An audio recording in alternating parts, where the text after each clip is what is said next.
কাজের মেয়ে video call দিল। স্যার চুপ করে থাকেন, কোনো কথা কইেন না। আমি ফ্যানের মধ্যে মোবাইল লাগাইয়া দিছি। একটু পরে ম্যাডাম একটা ছেলে লয়ে আইব এই রুমে।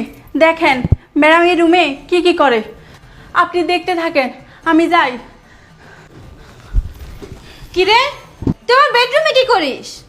আসলে ম্যাডাম ওই যে ও ঘর গুছাই দিয়েছিলাম। ঘর গুছাতে আসছিস? তোকে দেখে তো মনে হচ্ছে না। যদি ঘর গুছাতে আসিস তাহলে ঘরের এই অবস্থা কেন?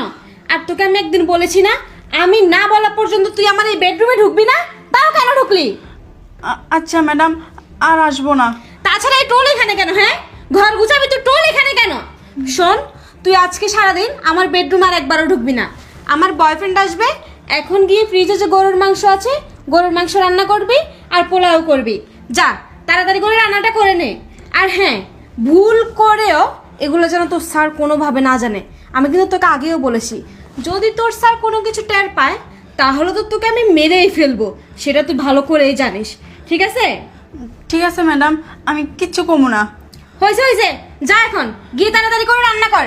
আচ্ছা। আর হ্যাঁ, আমার রুমের দিকে কিন্তু আসবি না, যা। ঠিক আছে। অসহ্য করে একটা মেয়ে, যতই বলি আমার বেডরুমে না ঢুকতে, একটা না একটা বাহানা দিয়ে সে ঢুকেই। আচ্ছা, আমার জানকে একটা কল দিয়ে আসতে বলি।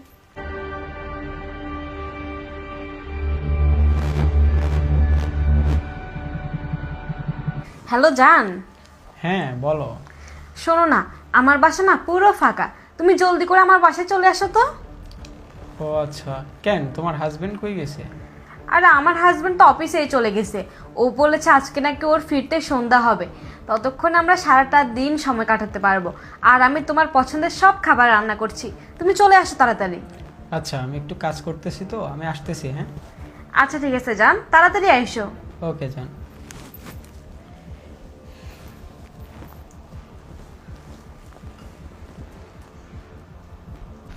কি হলো এটা? তার মানে কাজের মেয়েটা ওই দিন যে কথা বলেছিল সেটাই সত্যি। আমি তো ওর কথা শুনি নাই। আমি প্রতিদিন অফিসে চলে আসার পর আমার বেডরুমে আমার স্ত্রী অন্য একটা ছেলে মানে তার বয়ফ্রেন্ডকে নিয়ে সময় কাটায়।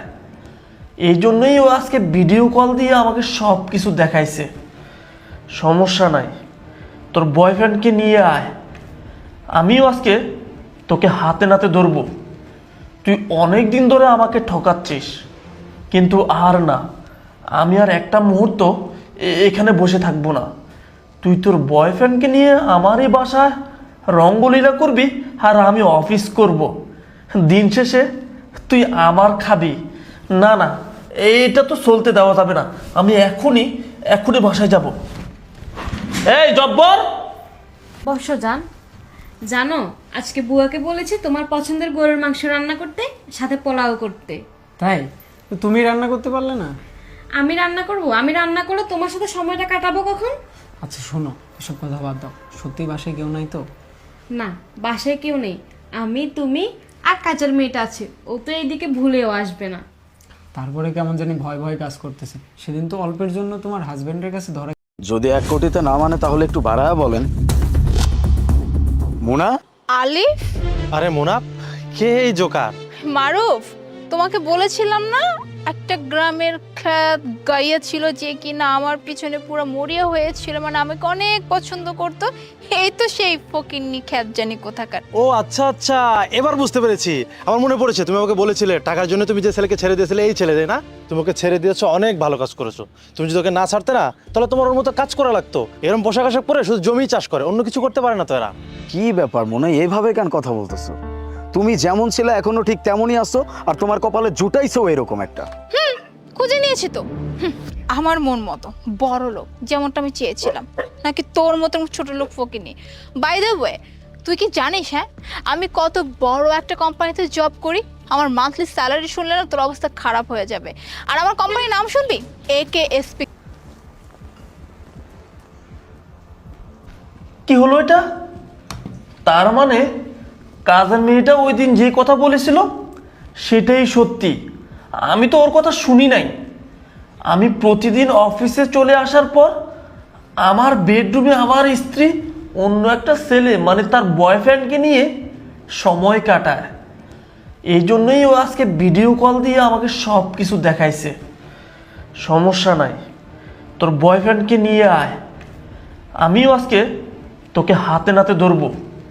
তুই অনেক দিন ধরে আমাকে ঠকাচ্ছিস, কিন্তু আর না, আমি আর একটা মুহূর্ত এখানে বসে থাকবো না। তুই তোর বয়ফ্রেন্ডকে নিয়ে আমারই বাসায় রঙ্গলীলা করবি আর আমি অফিস করব। দিন শেষে তুই আমার খাবি। না না, এটা তো চলতে দেওয়া যাবে না। আমি এখনই বাসায় যাব। ভাইয়া তুমি আসছো কেন? ইমো, এটা কোন ধরনের কথা? হ্যাঁ, ভাই বোনের বাড়িতে বেড়াতে আসবে, এটাই তো স্বাভাবিক। এভাবে কেন কথা বলছো তুমি? আরে আমি বলতেছি, গ্রাম থেকে শুধু শুধু এতগুলো টাকা খরচ করে আসার কি দরকার? নূরে, মায় খুব অসুস্থ। বাজান, তুই কালকে একটু শহরে যা, যাইয়া আমার মিনাটারে লই আয় বাবা। ওরে আমার খুব দেখতে মন চাইতেছে। মা, তোমার অসুস্থর খবর জানানোর লেগে ফোন দিছিলাম, তোমার মায়ে তো ফোন ধরলই না। ফোন ধরলো জামাই, জামাই ফোন ধরে কই জানাইতেছি। কই তোমার মায়ের তো আর কোনো নাম নাই। বাজান, মাই আমার পরের সংসার করে, হয়তো হেরা আইতে দিতেছে না। আমার মন কইতাছে কি, তুই যদি যাস তাহলে আইতে দিব। তুই যাস না বাজান। মা, তুমি তো ভুল বুঝতেছো, আমার যাইতে তো কোনো সমস্যা নেই। তো আমগো জামাইটা কিন্তু বালা, তোমার মায়ে যদি আইতে চায় ওই আইতে। কাজের মেয়ে ভিডিও কল দিল। স্যার চুপ করে থাকেন, কোনো কথা কইেন না। আমি ফ্যানের মধ্যে মোবাইল লাগাইয়া দিছি, একটু পরে ম্যাডাম একটা ছেলে লয়ে আইব এই রুমে। দেখেন ম্যাডাম এই রুমে কি কি করে, আপনি দেখতে থাকেন, আমি যাই। কিরে, তুই আমার বেডরুমে কি করিস? আসলে ম্যাডাম ওই যে ঘর গুছাই দিয়েছিলাম। ঘর গুছাতে আসছিস? তোকে দেখে তো মনে হচ্ছে না। যদি ঘর গুছাতে আসিস তাহলে ঘরের এই অবস্থা কেন? আর তোকে আমি একদিন বলেছি না, আমি না বলা পর্যন্ত তুই আমার এই বেডরুমে ঢুকবি না, তাও কেন ঢুকলি? আচ্ছা ম্যাডাম, আর আসবো না। তাছাড়া এই টোল এখানে কেন? হ্যাঁ, ঘর গুছাবি তো টোল এখানে কেন? শোন, তুই আজকে সারাদিন আমার বেডরুমে আর একবারও ঢুকবি না। আমার বয়ফ্রেন্ড আসবে, এখন গিয়ে ফ্রিজে যে গরুর মাংস আছে, গরুর মাংস রান্না করবি আর পোলাও করবি। যা তাড়াতাড়ি করে রান্নাটা করে নে। আর হ্যাঁ, ভুল করেও এগুলো যেন তোর স্যার কোনোভাবে না জানে। আই রিক্সা যাবি? I don't have time. Oh my god, I don't have time. Himu দেখ না, এই ফকিনি রিক্সাওয়ালা আবার বলতেছে আই ডোন্ট হ্যাভ টাইম। এই ছোট লোক ফকিনি রিক্সাওয়ালা, তোর মুখে কি ইংরেজি মানায়? হ্যাঁ, মানে ইংলিশ বললে কি মনে করবি নিজেকে শিক্ষিত? তোর যে পোশাক, লুঙ্গি, গামছা, ছি, কি ভাবছিস? হ্যাঁ, দুই একটা ইংরেজি বললে অনেক বড় মনে করবি। ও এখন বুঝতে পারছি, এটা ভেবেছি যে এত সুন্দর সুন্দর দুইটা মেয়ে নিয়ে আমি দুই একটা ইংরেজি বলি তাহলে হয়তো পটে যাবে। এই তোর মতো থার্ড ক্লাস ফকিনি রিক্সাওয়ালার ইংলিশ শুনে আবার আমরা পটে যাবো? প্রেম করে ধান্দা, তাই না? প্লিজ আপু, ডোন্ট ডিস্টার্ব মি। এই ছোট লোক ফকিন্নি, এত ইংলিশ বলিস কেন? হ্যাঁ, আমার মনে হয় কি বই থেকে দুই একটা ইংলিশ শিখে খুব ফুটানি মারানো হচ্ছে না? আবার দেখো, একটা বই নিয়ে বসে আছে, ছোট লোক কোথাকার যেন। তোদের মতো রিক্সাওয়ালাদের মুখে না ইংলিশ মানায় না, বাংলায় কথা বলতে শেখ, বুঝছিস? আমার তো মনে হয় ঠিক মতো কথাই বলতে পারে না, আর একটা বই নিয়ে বসে আছে। কি অনেক বড় কোম্পানিতে চাকরি পাবি এই জন্য? ছিলাম না, বাহিরে ছিলাম, আমি কিছু জানি না কে এই খাবার দিয়েছে।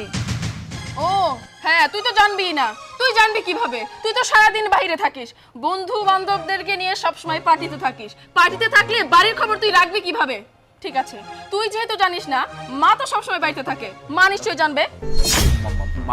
মা কেন? তুমি চুপ করো আলিফ, মাকে কথা বলতে দাও। মা, সত্যি করে বলো তো, আমার শ্বশুরকে এই খাবার কে দিয়েছে? উনি কেন এই খাবারগুলো খাচ্ছে? আরে আমি কি করে জানবো উনাকে কে পান্তা ভাত কাঁচামরিচ খেতে দিয়েছে? আমি কিছুই জানি না। চুপ করো মা, আর একটাও মিথ্যা কথা বলবে না। আমি তোমার মেয়ে, ছোট থেকে তোমাকে আমি দেখে আসছি। তুমি যে কি ধরনের মানুষ সেটা কিন্তু আমি খুব ভালো মতো জানি। কেন যে এই বাড়িতে এই কাহিনীগুলো হচ্ছে সেটা কিন্তু আমি খুব ভালো মতো বুঝতে পারছি। এই বাড়িতে তোমরা তিনজন ব্যক্তি ব্যতীত আর কেউ থাকে না। ঘটনা যদি ঘটিয়ে থাকে, তিনজনের ভিতরেই কেউ ঘটিয়েছে। তাই ভালোভাবে জিজ্ঞেস করছি, সত্যি করে বলো। এসেছিলাম, তুমি আমার ইমোশন নিয়ে খেলা করলে, তুমি আমাকে হার্ট করলে, তুমি দুইটা পুরুষের জীবন নিয়ে খেলা করেছো। কেন করেছে? আমার কি সমস্যা ছিল তার ভেতরে? তুমি এই যে সেজে গুজে বেড়াচ্ছ তার টাকা, তোমাকে সে কতটা ভালোবেসে তার এই ইনকাম দিয়ে তোমাকে এসব ড্রেস আপ কিনে দেয়। তোমাকে পড়াশোনা করায়, তারপরেও তুমি কেন তাকে ঠকালে, কেন তাকে ধোকা দিলে বলো? ওকে আমি ছাড়বো না তো কি করব? ওর যে স্যালারি তাতে আমার পোষায় না। তাছাড়া আমার সফল সুখের কারণ হলো তুমি। আমি তোমার সাথে থাকতে চাই, আমি তোমাকে ভালোবাসি। তোমার কি মনে হয় আমি এত কিছু জানার পরেও তোমাকে বিয়ে করব? শোনো, তুমি যদি ওনাকে ডিভোর্সও দিয়ে দাও না, তাও আমি তোমাকে বিয়ে করব। কেন জানো? কারণ যে তার স্বামীরই হতে পারলো না, সে আমার কিভাবে পাবে?